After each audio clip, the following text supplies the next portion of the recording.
नमस्कार दोस्तों। एक बात मैं 100% कॉन्फिडेंस के साथ कह सकता हूँ कि जिस टाइप का परफॉर्मेंस अभी तक हमारी टीम ने वर्ल्ड कप में दिया है, आप अगर जिम्बाब्वे वाले मैच को छोड़ दें तो कोई भी उस परफॉर्मेंस से खुश नहीं होगा। अब इसका कारण क्या है? इसका कारण हमारी उम्मीदें हैं और इसका कारण हमारे खिलाड़ी भी हैं जिन्होंने पिछले 2-2.5 साल में इतना अच्छा क्रिकेट खेला है, स्पेशली T20 में, कि चाहे वो ऑस्ट्रेलिया गए, चाहे वो इंग्लैंड गए, चाहे साउथ अफ्रीका यहाँ आया, चाहे न्यूजीलैंड यहाँ आया, ऑस्ट्रेलिया को ऑस्ट्रेलिया में हरा के आए, इंग्लैंड को इंग्लैंड में हरा के आए, यहाँ न्यूजीलैंड को पीटा, साउथ अफ्रीका को पीटा। T20 में हमने कहीं भी किसी भी टीम से हम हारे नहीं। श्रीलंका में हम सारे के सारे वनडे हार गए थे, लेकिन T20 में वहाँ भी हमने हराया, और ऐसे ऐसे मैच हराए जो ऑलमोस्ट हम हारे हुए थे, वहाँ से भी हम जीत गए। तो हमारे और रिसेंटली जिस तरीके से बैटिंग की हमारी टीम ने, तो हमारी उम्मीदें इतनी ज़्यादा थी कि ये जो टीम है, जो हमारे ब्रॉडकास्टर्स हैं, उन्होंने भी आप देखो किस टाइप के ऐड बनाए थे कि 300 पार 300 पार। लेकिन पहले ही मैच से जिस तरीके से झटका लगना हमें चालू हुआ, जब अमेरिका का मैच आया और जहाँ 300 पार की बात चल रही थी, वहाँ एक टाइम पर हालत ये हो गई थी, अब भैया आउट मत हो जाना सारे। पाकिस्तान के अगेंस्ट भी फिर ऐसा ही हुआ। अभिषेक शर्मा एकदम से आउट ऑफ फॉर्म चले गए। इनफैक्ट वो आउट ऑफ फॉर्म नहीं था, मैं अभी भी आपको बताऊं, लेकिन वो जो हैंगओवर था बायलेटरल सीरीज का कि आ रहे हैं, मार रहे हैं और धड़ाधड़ टीमों को हराए जा रहे हैं, तो ये वर्ल्ड स्टेज पे ऐसा नहीं होता। देखिए, आप खेल रहे हैं क्रिकेट ही, लेकिन दोनों बातें बिल्कुल अलग अलग हैं।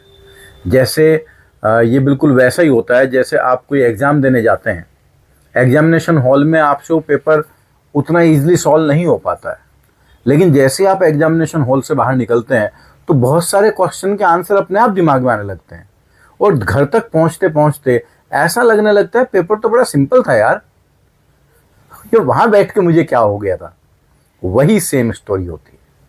वही बॉल जिसे आप प्रैक्टिस में कहीं भी उड़ा देते हैं, बायलेटरल सीरीज में कहीं भी उड़ा देते हैं, वर्ल्ड कप के स्टेज पर ऐसा नहीं चलता। और जब ये बात अभिषेक शर्मा को समझ में आई, उनको समझाई गई, तब उन्होंने वो फालतू में लेग स्टंप पे सारे की तरफ जाकर सारे विकेट छोड़कर बल्ला घुमाना बंद कर दिया, और उसके बाद स्टंप कवर करके प्रॉपर लाइन में आके शॉट खेले, तो स्ट्राइक रेट भी 180 प्लस था और 50 भी बनाई। और ये करना पड़ेगा, क्योंकि हमारी ही इकलौती टीम ऐसी है जिसमें कोई भी वो प्लेयर नहीं है जो टेस्ट मैच खेल रहा हो। आप साउथ अफ्रीका के देखो, पहले 3 बल्लेबाज, चाहे वो क्विंटन डिकॉक हो, चाहे वो मार्करम हो, चाहे वो रियान रिकल्टन हो, डिकॉक और मार्करम दोनों 50 से ज़्यादा टेस्ट मैच खेल चुके हैं। वो हिटिंग करते हैं, लेकिन उनको ये भी पता है कि अगर अचानक से कुछ कोलैप्स हो गया तो टीम को कैसे संभालना है। वेस्ट इंडीज के साउथ अफ्रीका के अगेंस्ट 84-85 पर 7 विकेट हो गए थे। फिर आया जेसन होल्डर। जेसन होल्डर केवल हिटर नहीं है, वो टेस्ट मैच भी खेलता है। रोमारियो शेफर्ड, तभी तो वो इनिंग को इतना लंबा खींच के ले गए। तो जब बड़े स्टेज पर लॉन्ग इनिंग खेलने का एक्सपीरियंस आपको होता है, वो T20 में रिफ्लेक्ट होता है। हमारे प्लेयर सारे बहुत बढ़िया हैं, लेकिन ये चीज़ कमी हमारी टीम में ज़रूर है कि हमारे पास जैसे ही कोलैप्स आया तो उस टाइम पर ऐसा मेंटलिटी वाला कोई प्लेयर वहाँ है नहीं। तिलक वर्मा लंबा खेल लेता है, रिंकू सिंह लंबे मैचेस खेलता है, लेकिन उन्हें कभी इंटरनेशनल लेवल पर ये बड़े फॉर्मेट खेलने का मौका नहीं मिला। एशिया कप में क्या हुआ था, जैसे ही कोलैप्स हुआ था तिलक वर्मा ने संभाला था, लेकिन साउथ अफ्रीका के खिलाफ कोई नहीं संभाल पाया। रिंकू सिंह 8वें नंबर पर बैटिंग करने आया, वहाँ जाकर भी वो मारने के एटीट्यूड में ही था। ये नहीं था कि भाई अब मैच तो हार गए तो आगे की सिचुएशन देखें, थोड़ा अपना नेट रन रेट सुधार लें। इस चीज़ की तरफ टीम इंडिया ने ध्यान नहीं दिया।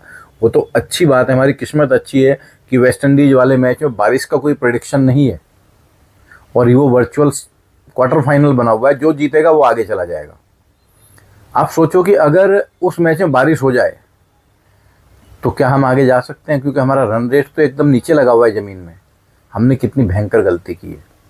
हमारी टीम की इस टाइम समस्या ये है कि हमारा जो कोच है वो भी एक प्योर टेस्ट मैच प्लेयर नहीं है। टेस्ट मैच खेले हैं गंभीर ने, लेकिन उतने नहीं। टेस्ट मैच का वो प्लेयर था भी नहीं, वो वनडे का और T20 का ही प्लेयर था। दोनों कप जिताने में उसकी अहम भूमिका रही, और वहाँ वो स्मार्ट मूव करता भी है। लेकिन गौतम गंभीर को भी कभी कभी पता नहीं कौन सी का कीड़ा काट लेता है कि इसको बिठा दूं, उसको हटा दूं।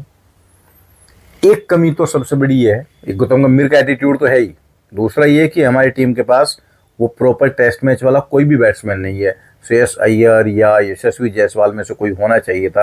हालांकि जायसवाल की जगह मैं अय्यर को प्रेफर करता, क्योंकि वो मिडिल ऑर्डर में आके खेलता है, वही ज़रूरत है हमारी टीम में, वही ज़रूरत है। कॉलेप्स को मिडिल ऑर्डर और लोअर मिडिल ऑर्डर वाला ही संभालता है। पांड्या के साथ मिलकर वो काम कर सकता था। खैर, अब जो हमारे पास रिसोर्स है, में खेलना तो उनसे ही है, तो इसको बात को तो साइड ही कर देते हैं। दूसरा जो सबसे बड़ा, अब जैसे ही नॉकआउट शुरू होंगे, हमारे लिए नॉकआउट ही है, वेस्ट इंडीज का मैच भी आगे सेमीफाइनल और फाइनल है, तो आपको 5 प्रॉपर बॉलर चाहिए। अगर 5 प्रॉपर बॉलर नहीं है तो मुश्किल आने वाली है, क्योंकि देखिए शिवम दुबे हो सकता है आपको अच्छी बॉलिंग करके दे दे, लेकिन आप दावे के साथ नहीं कह सकते कि वो हर मैच में अच्छी बॉलिंग करके दे ही देगा, बिकॉज अभी उसको उतना एक्सपोजर बॉलिंग में मिला नहीं है। हो सकता है वो आगे आगे अच्छा बॉलर बन जाए, ऑफ स्टंप के बाद अच्छी यॉर्कर मारता है वो, लेकिन आजकल क्या T20 में यॉर्कर बॉल का भी तोड़ निकाल रखा है लोगों ने। यॉर्कर बॉल ऑफ स्टंप के बाहर मार रहे हो तो उधर ही खेल देते हैं, फिर फील्डिंग वैसे सेट करना, बहुत सारी चीज़ें करनी पड़ती हैं। और जब एक मेन बॉलर होता है, प्रॉपर बॉलर जो होता है, उसको पता होता है मैं कहाँ बॉल डालूंगा, फील्ड वहाँ लूँगा सेट करके। शिवम दुबे जैसा जो बॉलर होता है वो हक के साथ कई बार फील्डिंग भी नहीं ले पाता है। तो ये 5वें बॉलर का जो दर्द है वो हमारी टीम को ज़रूर दुखेगा। मेरा एक आइडिया ये भी है कि बहुत ज़्यादा बैट्समैन ना लेकर एक बॉलर इंक्लूड कर लिया जाए। अगर 7 बैट्समैन कुछ नहीं कर पाए तो 8वां भी कुछ नहीं कर पाएगा भाई। और जिस दिन हमारे चलेंगे, हमें 3-4 बैट्समैन से ज़्यादा की जरूरत पड़ेगी नहीं। 4 प्योर ऊपर बैट्समैन है, 3 और बैट्समैन सपोर्ट करने के लिए रख लो, 4 बैट्समैन बहुत होते हैं। 7 बैट्समैन, अगर आप सारे बैट्समैन भरते जाओगे तो फिर गड़बड़ हो जाए, क्योंकि हमारे पास ऐसा केवल एक प्लेयर है जो बैटिंग बॉलिंग में इक्वली करके दे सकता है, वो हार्दिक पांड्या है। अब या तो आपको लाना पड़ेगा कुलदीप को, या फिर सिराज को खिलाना पड़ेगा एक extra fast bowler, because West Indies से हमारा मुकाबला होना है कहाँ पर? कोलकाता में, ईडन गार्डन में। बाउंड्री छोटी है और वो सांड है। अहमदाबाद में 2nd टियर में बॉल मारी है उन्होंने, पावेल ने नहीं, वो शेफर्ड ने और उसने जैसन होल्डर ने। मुझे डर लग रहा है कि वो साले इसमें क्या करेंगे ईडन गार्डन में। तो बहुत ध्यान से जाने की ज़रूरत है, क्योंकि अभी तक अगर आप ईमानदारी से सोचो तो वेस्ट इंडीज हमसे अच्छा खेली है। जिस जिम्बाब्वे को हमने 70 रन से हराया, उसको उन्होंने 105 रन से पीटा था। जिस कोलैप्स के बाद हम 111 पे आउट हो गए, उससे तगड़ा कोलैप्स उनका आया था 84-7, लेकिन वो 170 प्लस बना के गए। तो अगर टेम्परामेंट की बात की जाए तो उन्होंने अच्छा दिखाया है। हालांकि उनकी टीम का भरोसा कुछ नहीं है, कई बार ऐसा होता है उनका चले चांद तक नहीं तो रात तक। तो ये वाला जो मुद्दा है बॉलिंग वाला, ये बहुत ज़रूरी है, इसको सॉर्ट आउट करना। 5 प्रॉपर बॉलर रखना बहुत ज़रूरी है। बुमराह, हर्षदीप और उसके बाद आ गया वरुण। आपके पास प्रॉपर बॉलर 3 ही हैं। अक्षर पटेल बैटिंग ऑलराउंडर है, बॉलिंग ऑलराउंडर नहीं, याद रखना। वो कंटेंट बॉलर है, विकेट टेकिंग बॉलर नहीं है। और T20 में विकेट टेकिंग बॉलर चाहिए। आप कंटेन तो कर ही नहीं सकते, विकेट ले लेकर ही कंटेन होता है। जैसे विकेट मिला अक्षर पटेल को लगा दो, वो आपको विकेट भी दिला देगा, कंटेन भी कर लेगा। हार्दिक पांड्या वो दोनों काम अच्छे करता है, फिर भी 4 ओवर वो डाल लेगा, लेकिन कह नहीं सकते कि प्रॉपर बॉलर है। तो आप केवल 3 बॉलर के साथ जा रहे हो। 3 आपके पास हार्दिक पांड्या, शिवम दुबे और अक्षर पटेल हैं। कोई एक और बॉलर डालना जरूरी है, कुलदीप यादव या फिर सिराज। आप लोगों को क्या लगता है इन दोनों में से कौन होना चाहिए? आप कमेंट करके बताइएगा। और क्या वो एरिया है जहां पर टीम इंडिया को इम्प्रूव करने की ज़रूरत है, वो आप कमेंट करिएगा। अगर आपको वीडियो पसंद आया तो लाइक करें, चैनल को सब्सक्राइब करें। फिर नेक्स्ट वीडियो में मिलते हैं किसी और मुद्दे के साथ। तब तक के लिए जय श्री राम, जय भारत, जय हिंद।